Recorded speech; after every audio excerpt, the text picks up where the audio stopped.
This is News from the Water. I'm Peter Underwood. Hello. Is the IWA getting its mojo back? News from the Water has already reported on the meeting of the All Party Parliamentary Group for the Waterways, but the Inland Waterways Association has now come out with its perspective on that meeting.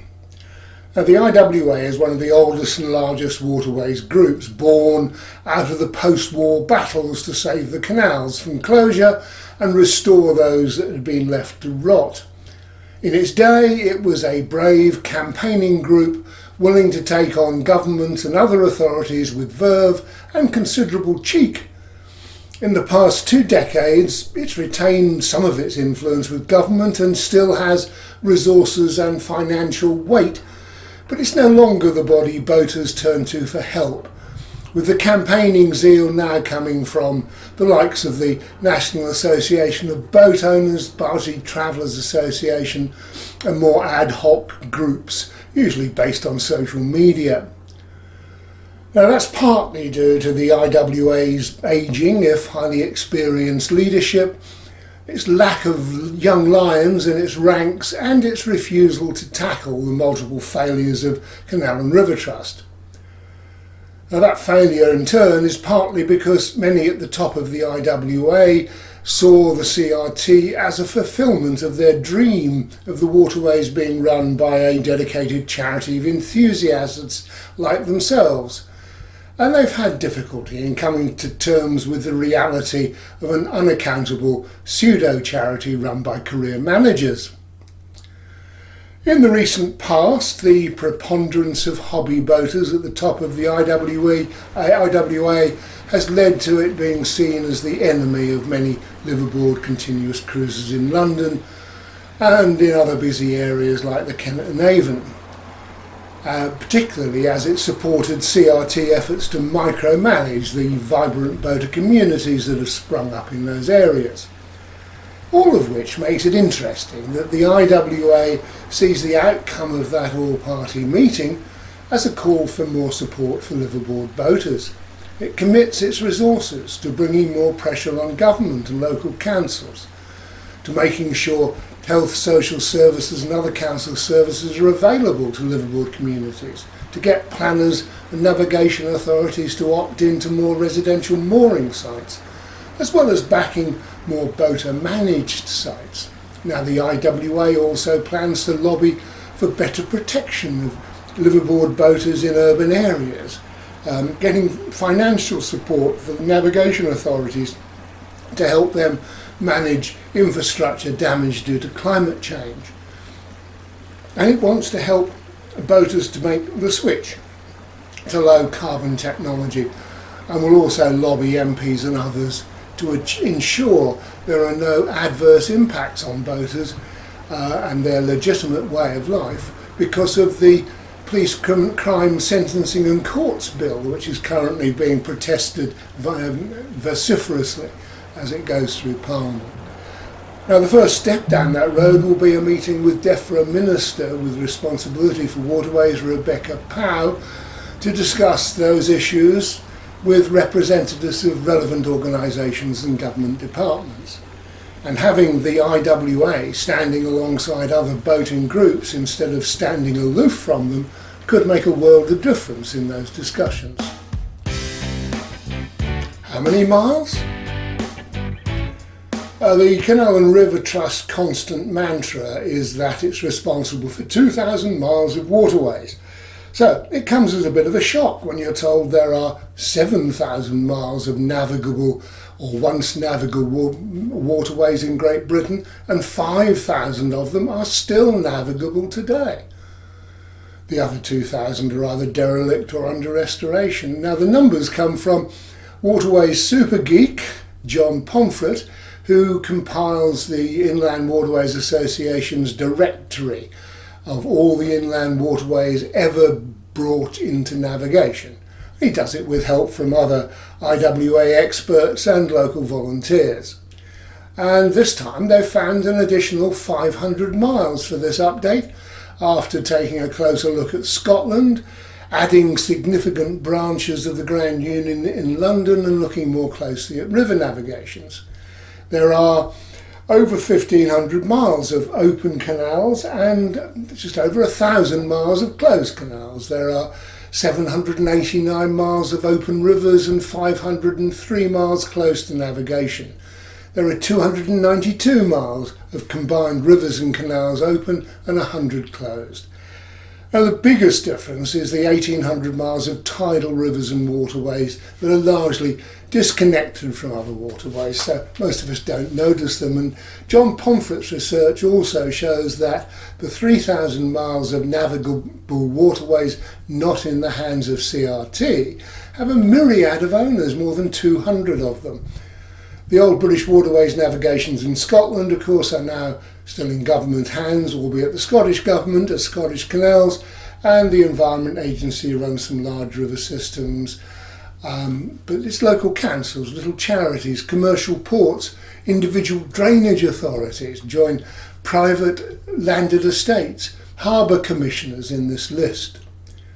Now, the IWA uses the research for local campaigning, and it sprung out of the need to know who was responsible for what waterways. Local IWA volunteers use the directory to contact navigation authorities and to work towards better local waterways.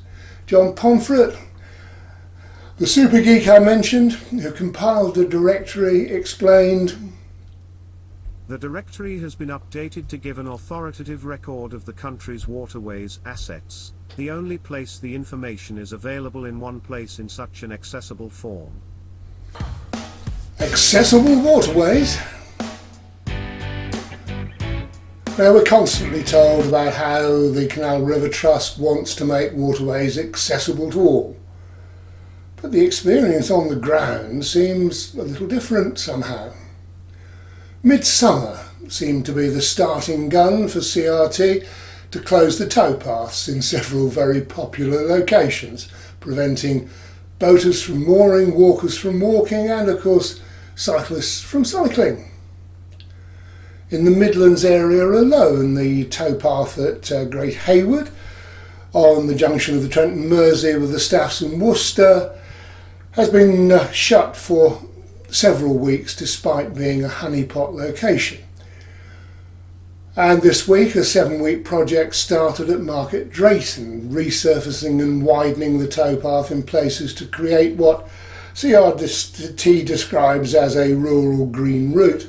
But at least here CRT is making some effort for boaters who will have supervised access, whatever that means, to the visitor moorings and customer services facilities. And as the summer holidays are now in full swing, the next phase of improvements is on the Llangollen Canal, of all places, at Lions Quay.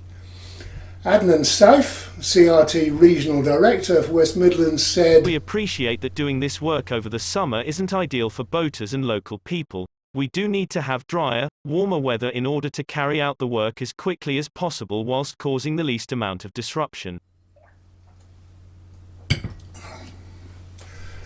Elsewhere on the canal system, as the summer holidays begin, there are stoppages at Ferrybridge Floodlock on the Aire and Calder to replace downstream gates and sills. The Rochdale is still shut, now with a major structural problem at Lock 24 near Todmorden, that won't be fixed until after the middle of the month. And another Lock 24, this time on the Kennet and Avon, has been shut for most of this week and may or not reopen at the weekend. On the Leeds and Liverpool, idle Swing Bridge has been idle, or at least only assisted passage after a pintle fail, and it has now been closed all week to replace it. Old Ford Lock on the River Lee is closed for repair this week, and on the Pocklington Canal, the number 6 swing bridge is bust and it'll take 4 weeks to fix it. At the western end of the Rochdale in Manchester, the Rochdale 9 is still closed, while a new bracket is made for Lock 85. That may be open by the weekend.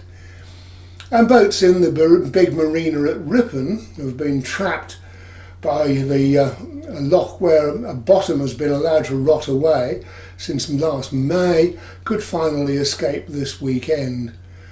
They may escape down the River Ouse, and they may finally be able to enter the canal system at Selby, where a failed swing bridge has closed off the canal since mid-March. CRT is now saying July the 20th for installing a pedestrian footbridge and removing the swing bridge for repair and allowing the boats to move through. Access for all? Yeah, rings a bit hollow sometimes. Reservoir technology update. Overdue reservoir repairs remain a major headache for Canal and River Trust, and it's currently spending £2 million on major repairs to Carr Mill Reservoir near St Helens, including strengthening the joints on the spillway, a cause of the near disaster at Toddbrook Reservoir near Whaley Bridge, which has cost no less than £16 million to fix. It's also used that work to trial a new underwater robot, which it claims will revolutionise future reservoir maintenance. Known as Valiant, the tracked, remote-operated vehicle has allowed CRT engineers and their contractors, Kia of course, to carry out important maintenance tasks without the need to drain the reservoir, retaining existing water levels in the lake for boating and fishing, and saving hundreds of thousands of pounds in fish rescue fees, incidentally. That reservoir at St Helens was expanded from a lake in the 1750s to provide water for the Sankey Canal about a mile away. Tim Brownrigg, CRT project designer, said, "The Valiant was developed in collaboration with diving contractor Edwards Diving Services, and is set to revolutionise how we manage underwater reservoir maintenance, particularly difficult jobs like replacing old, worn-out valves in locations where it is too dangerous to send divers. The Trust cares for 72 reservoirs across its 2,000-mile canal network, so the potential reduction in disruption for local residents, water sport enthusiasts and wildlife is immense and, of course, cost savings are likely to be significant." Better by water at a price. Whilst CRT spends most of its marketing budget telling the world it's better by water, it rarely puts a price on those benefits, until now that is. A local Lancashire newspaper reports that one house owner was flabbergasted after she got a bill for more than £320 from CRD because she has a back gate leading onto the towpath. Emma McKenna moved into her new home in Rishton last year and says she loves the convenience it gives her of being able to walk along the canal. But now Canal and River Trust have billed her an admin charge, an engineering call-out fee and an annual rent for the gate access to their land from her back garden. Apparently the Trust sent someone to knock on her door and tell her her gate was too big, and they now claim the cost to her property is higher than elsewhere, apparently due to health and safety reasons and because construction work has been carried out on the boundary of the property. As a result, Emma has now disabled one of the gates, reducing the size of the opening to exactly 1.2 metres, and she says, "I didn't understand why I was being billed in the first place. I've asked the neighbours and none of them have paid. What's it got to do with anybody? It seems really petty. Everybody on the street has got a gate.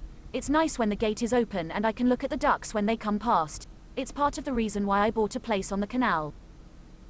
There we are. Now we know what it costs to be better by water. That's it for this week. See you again soon. Bye.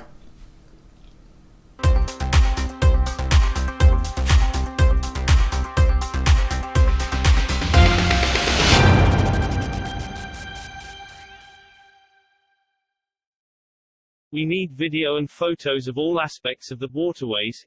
Email files to peterunderwood2@gmail.com with your name and a brief description of it and where and when it was shot.